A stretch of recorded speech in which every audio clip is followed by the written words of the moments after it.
it's me, Alex, and on today's segment, we're going to be talking about heartbreak.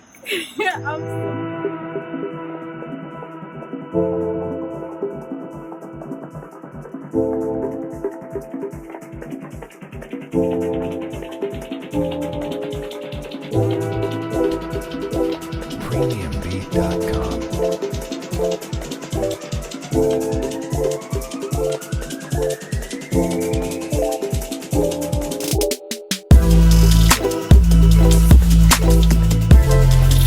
Premiumbeat.com.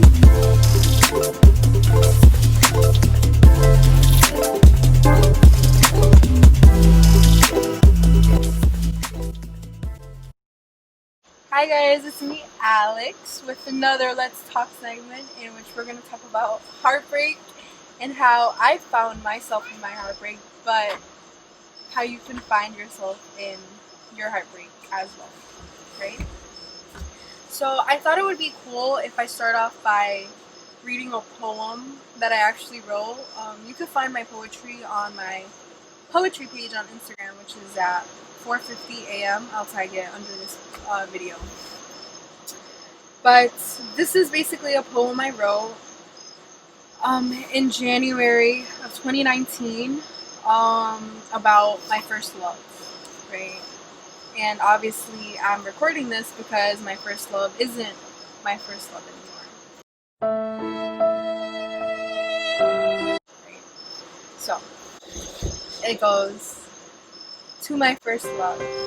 It was like the light within me had been switched off the second you let go of my hand. Wait, I'm sorry, I take that back. Maybe that so-called light was not there to begin with.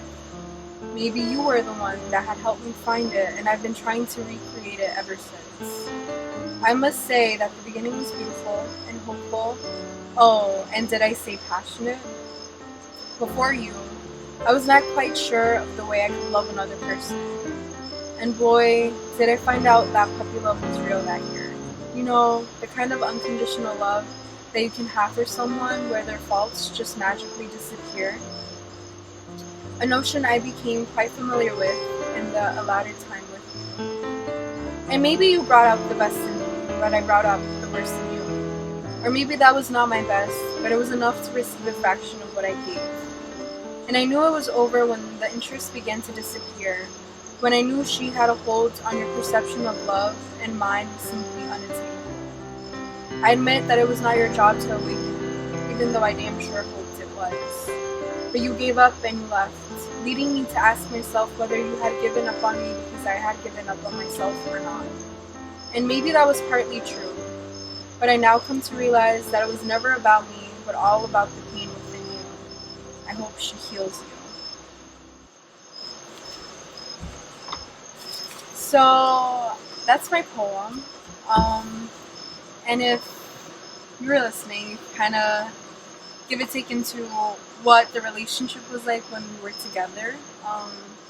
It wasn't the easiest because, as I now come to find out, he was my karmic partner, right?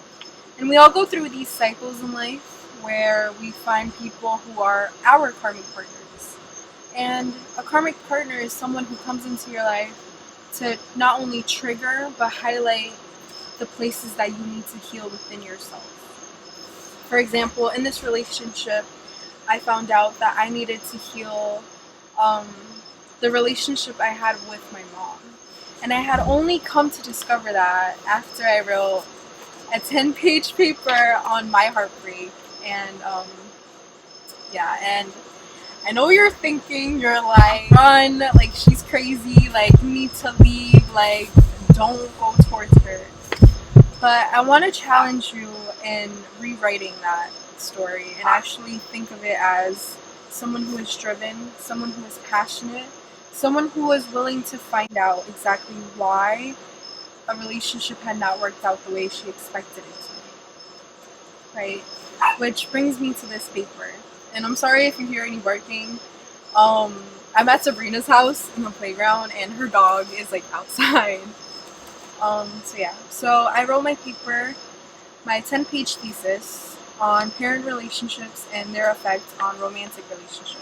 So the first line of my abstract says, and I'm reading like right from it, and I highlighted some of the important parts that I actually wrote about. The first line says, with present everyday struggles within a romantic relationship, it becomes important to travel down a path of self-discovery. And this is such an important line because not only was 18-year-old me aware of what the fuck she was doing, I understood that me struggling in this relationship was meant for me to understand that I needed to go towards a path of self-discovery within myself, which is why I wrote this paper. But it's important to be aware that just because a relationship is over with someone doesn't mean life is over. What it really means is that you now have to understand the relationship further, right? You have to dig deeper, like I'm always saying. There are 3 relationship styles that I had researched throughout this paper. One is a secure relationship. The second is insecure, anxious relationship, or attachment style, because that's what Bowlby calls it in his theories of attachment. Insecure, avoidant attachment. That's the third style, right?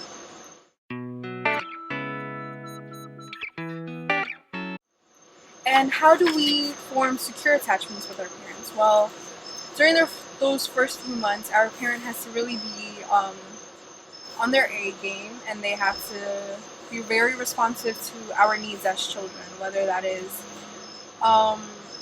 coddling us, feeding us, changing us, giving us attention, especially emotional attention or emotional support, right? And we know as new parents that's pretty hard to do because you have to juggle so many things within your own life that you might not be able to attend to your child as often as you have to or as quickly as you have to, which is definitely okay. But how do we figure out what kind of attachment style we have with our parents to then dictate what attachment style we have with our partners? Well, let me ask you a couple of questions. Are you afraid of commitment? Are you very clingy to your partner? Are you very anxious when it comes to relationships because you're afraid of abandonment? How do you feel in your partnerships, right? Just give it a quick thought.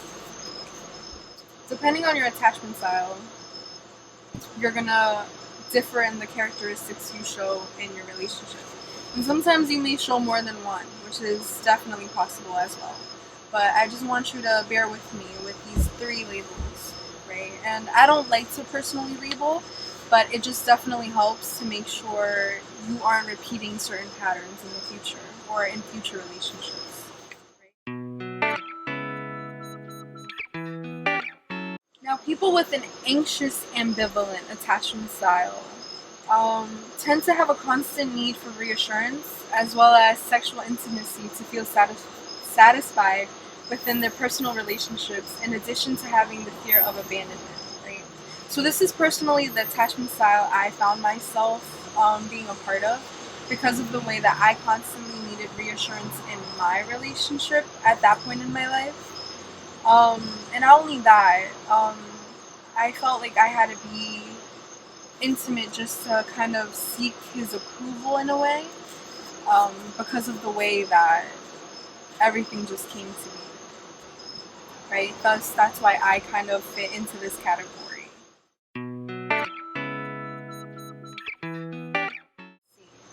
If a child develops an avoidant attachment style, it can contribute to the production of commitment issues, right? So individuals classified as insecure dismissing tend to devalue relationships to their psychological well-being, to emphasize separateness at the expense of connectedness and intimacy, and appear threatened by the relational needs of others. Basically, if you develop an avoidant attachment style, you may grow to develop commitment issues in your now present relationships, right? Because of the way that you couldn't really trust your parents to be there when you needed them. So now you can't really trust your partner to be there when you need them. forcing you to kind of stay away from connecting with them on a deeper level, right? But not only do these attachment styles kind of provide us with these kind of outlooks, they also provide us with outlooks within ourselves. So for example, negative parent attachment styles can lead to a lack of self-confidence, right? And I was definitely noticing that I didn't have any confidence to begin with, right? Because of the way that I needed his reassurance consistently. And not only that, I projected my needs onto him, right? A lot of the time. So whenever he wasn't giving me the reassurance that I craved, I kind of would lash out, you know what I mean? And that wasn't okay on my part. And I definitely have realized that after I wrote this paper. Though at first it started off as a simple thing to kind of just dump my emotions into, it turned out to really get me to see that everything that happened within that relationship through that karmic partner had been because of something so early on, you know what I mean? And it's not to say that I'm blaming my mom or I'm blaming my dad, because of course they had their own issues that they had to deal with, and I was their first child, so they could only do so much for me as they could, right? But it is no longer their responsibility for what I do in the future. It is now, or in the present, it is now my responsibility to make sure that I am self-reflecting on where I stand or where I stood during that time of my life. I am so very grateful for that relationship turning out the way that it did. Because even though at the time it was very painful and it was very hurtful and I was crying and I was devastated and like shit like that, it turned out to be such a beautiful thing for me, because I am now 10 times more confident than what I was. I now no longer see or seek someone liking me, but rather see whether we connect on a spiritual level. I rather see whether I like that person enough to make sure that I let them into my life in that way, at least. Which is definitely not selfish, because I'm no longer proving myself to anyone. I am now making sure that I see the people that are the best for me, emotionally, physically, and spiritually. And I encourage you guys to do the same thing, right? So what I want you to know is that there's always a light at the end of the tunnel, even if it seems so dim right now. I just want you to know that you don't have to like write a 10-page paper like me, like please don't stress yourself out in that way. But definitely ask yourself these things and definitely seek the deeper things in life, because that's where you're really gonna find your authentic self. For me, it was through creative pursuits, but it's just crazy to know that something so devastating can turn into something so beautiful as self-reflectiveness, as personal development. And not to get it confused with finally reaching my higher self, because even though one day I will, I know that I constantly have to be met with challenges in order to push me into something greater. And though I wish karmic partners will come to an end, they definitely will, and you'll always be met with them to make sure that you push yourself to become a better person. But from this video, I want you guys to take away the fact that you don't have to consistently repeat the same patterns in all these relationships. You can break the cycle, you know? So that's how I found myself in my heartbreak, and I hope one day you find yourself too, you know? And that's the end of my rant. Bye. Oh shit! I'm sorry. Oh shit!